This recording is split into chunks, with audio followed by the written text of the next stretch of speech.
All right, what's up, folks? Rich Van Tassel back with you. I know it's later on. I had run out after the 4 o'clock game windows ended, so we're doing the recaps for them right now. Arizona keeping their season very much alive with the 20-10 victory over the San Francisco 49ers. Arizona now 4-4. Certainly the wild card is obtainable.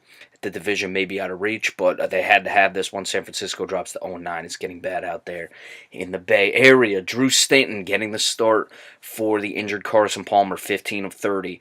201 yards, 2 touchdowns, 1 interception. Adrian Peterson shutting me up for this week. 37 carries, 159 yards, 4.3 per rush. Altogether, though, the team was 43 of 167.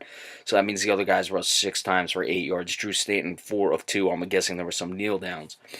Larry Fitzgerald, 5 receptions, 70 yards. John Brown, 1 of 52. Jermaine Gresham, 2 of 23, a touchdown. Jerron Brown had a 3-yard touchdown. Patrick Peterson recovered a fumble. Adrian Peterson lost a fumble. 5 sacks. Hassan Reddick, Olsen Pierre split a sack. Carlos Dansby, Corey Peters, and Chandler Jones had the other. Carlos Dansby also had an interception. Kerlin Williams, a kick return of 23 yards. He had 3 punt returns for 14, 4.7 average. Patrick Peterson had 1 for 2. Patrick Peterson's not doing much in the return game. Phil Dawson continues to be a roller coaster kicking field goals. He was 2 for 3 in this game. For the 49ers, Jimmy Garoppolo did not play as I expected. C.J. Beathard got the start, and it was pretty bad. 24 of 51, 294 yards, no touchdowns, 1 interception. Carlos Hyde, 12 carries, 41 yards, 3.4 per rush.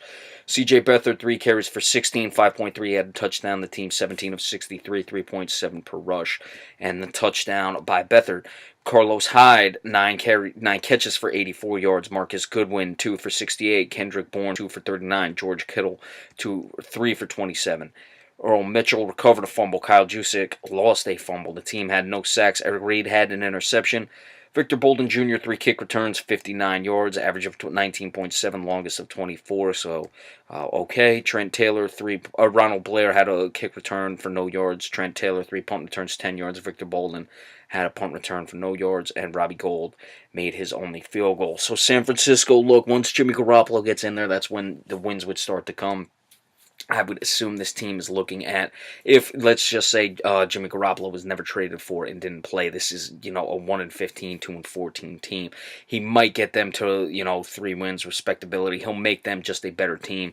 San Francisco has been close in a lot of these games, but clearly, if you have quarterbacks who are just devoid of making the plays necessary, you're not going to win. Arizona, they were able to rely heavily on Adrian Peterson and get away with it. Look, this is a team that is just trying to do whatever they have to do to make sure the scoreboard is in their favor until Carson Palmer comes back and gives them a chance to compete. They're in it. They're 4-4. That wild card is certainly wide open. In the NFC, there's going to be probably the one spot you're looking at, Seattle, who's also in their division. You would assume that Carolina and New Orleans, they're probably going to get both spots. One's going to win the division, the other will get a wild card, and that's the open wild card spot. So let's keep an eye on that. And speaking of which, we had another big game. The Washington Redskins give this team a ton of credit. 17-14 victory over the Seattle Seahawks. Washington is now 4-4. Seattle drops to 5-3. Kirk Cousins, 21 of 31. Boy, I want to comment on that. I really like Kirk Cousins. This guy has, a yard of guts, man, when he plays. 247 yards. No touchdowns, no interceptions. Chris Thompson, 4 carries, 20 yards, 5 yards per rush. Rob Kelly, 14 of 18, 1.3. Samaje Perine, 2 of 9.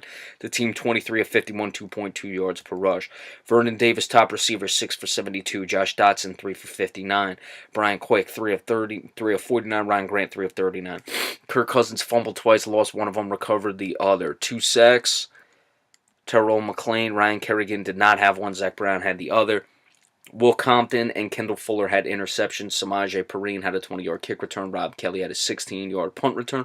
D'Angelo Hall, 2 punt returns, 7 yards. Nick Rose, 1 for 1 in his field goals. For the Seattle Seahawks, Russell Wilson, 24 of 45, 297 yards, 2 touchdowns, 2 interceptions. He was their top rusher, 10 carries, 77 yards. Thomas Rawls, 9 of 39, 4.3. Eddie Lacy, 6 of 20. I believe Eddie Lacy left the game with an injury. Altogether, 28 of 148, 5.3 yards per rush. J.D. McKissick was also 3 of 12. That's 4 yards per rush. So you look, Russell Wilson was your top rusher, but it wasn't a case where it was really terrible running all the way around. He had 10 for 77, but they distributed pretty evenly between the other guys. That's 15 of 59. 18 carries for 71 yards. So that's a little below the 4 yards per carry mark, but 2 guys went over it. Lacey was down a little. So it was Russell Wilson, the leading rusher, but it was not the normal, running game problems. They were pretty good with their running backs. It was just distributed much more, and Russell Wilson had the bulk of the carries.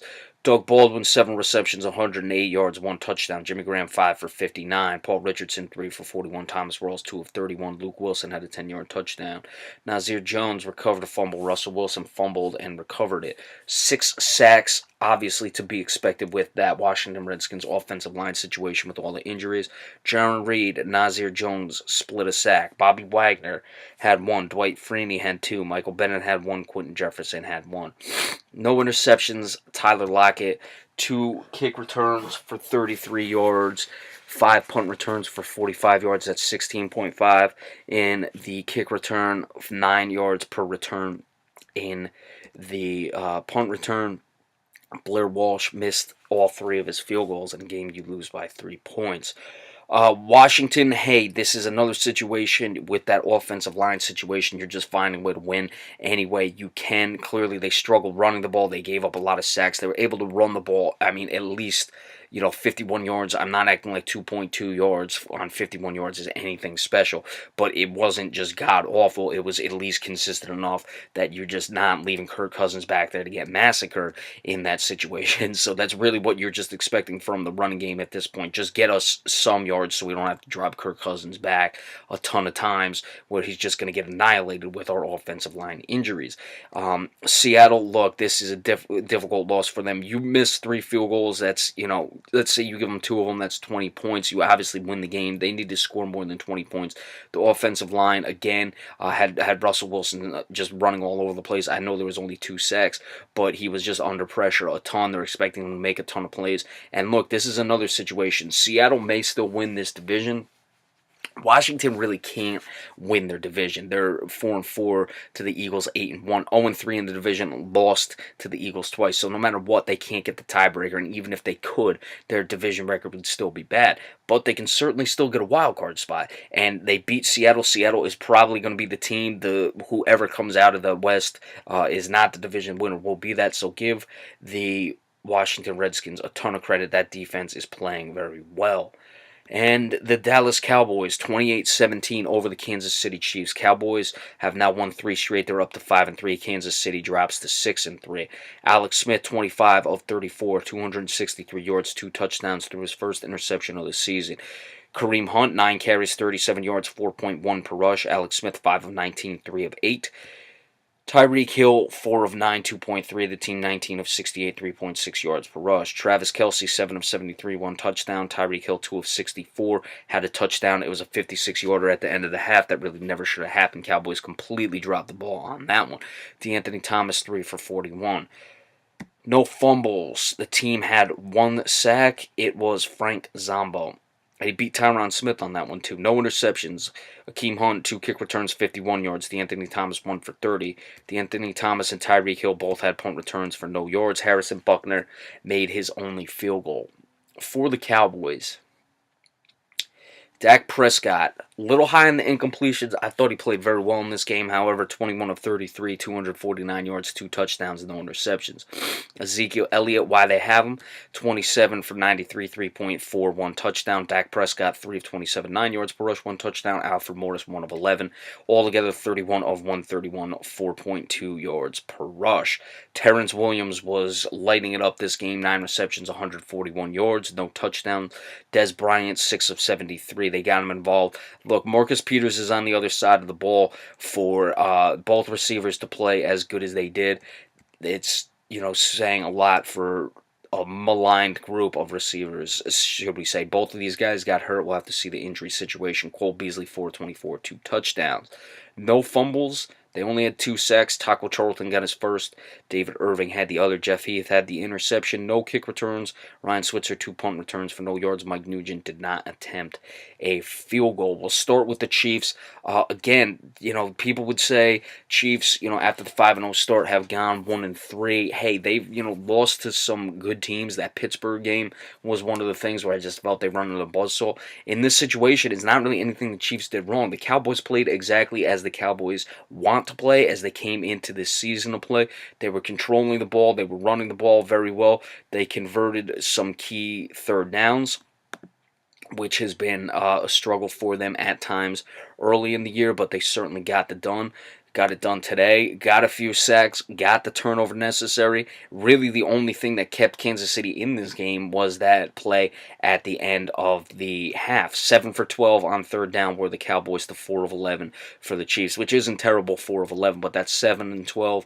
Very good. Time of possession, 31-17, 28-43. So the Chiefs were pretty close in the time of possession. Penalties, the Chiefs were a little higher, so that was one of the sloppy plays, but the Cowboys playing exactly as they would want to play. They really controlled the clock in the second half and came away with the victory. And of course, the Cowboys have to really make some serious moves to catch the Eagles, but they're the only team that really has any opportunity to do it because they play the Eagles twice down the stretch the rest of the way.